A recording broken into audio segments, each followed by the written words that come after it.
Good evening, everyone. Thanks for choosing Local 4 News at 6. I'm Jim Needleman coming to you live from downtown Davenport at the River Center. Tiffany has the night off.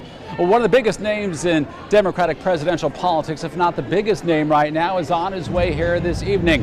Iowans have the chance to spend the weekend with Bernie. Your local election headquarters takes a closer look at Bernie Sanders' campaign tonight.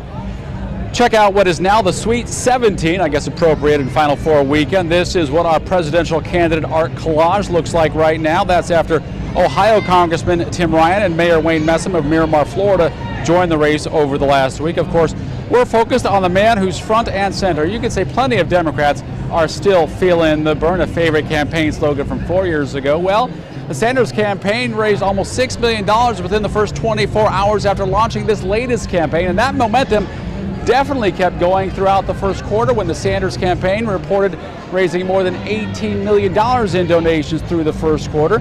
Following, the next closest to him is actually Senator Kamala Harris from California. She follows him with $12 million. Beto O'Rourke at almost $9.5 million. Then there's Mayor Pete Buttigieg of South Bend, Indiana at $7 million, and entrepreneur Andrew Yang more than $1.5 million. They're the only candidates to report so far.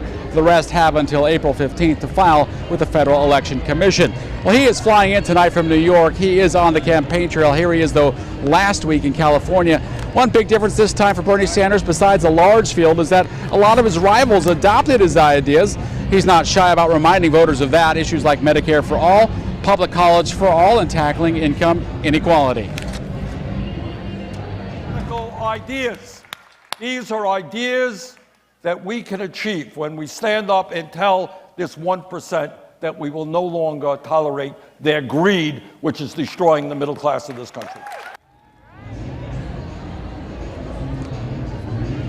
Senator Sanders is expected to take the stage behind me right around 7 o'clock tonight. A crowd filling in gradually here. This will be his only stop in Iowa tonight, though he will follow that up tomorrow with stops in Muscatine at noon, followed by Burlington and Fairfield, then in Oskaloosa on Sunday. We want to remind you, let you know that we will be live streaming tonight's campaign event for you online through our website. Just click on the link that we set up for you at ourquadcities.com.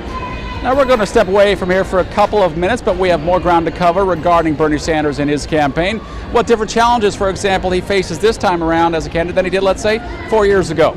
But right now, let's send things back over to the studio and James Sears for a look at more news of the day. James?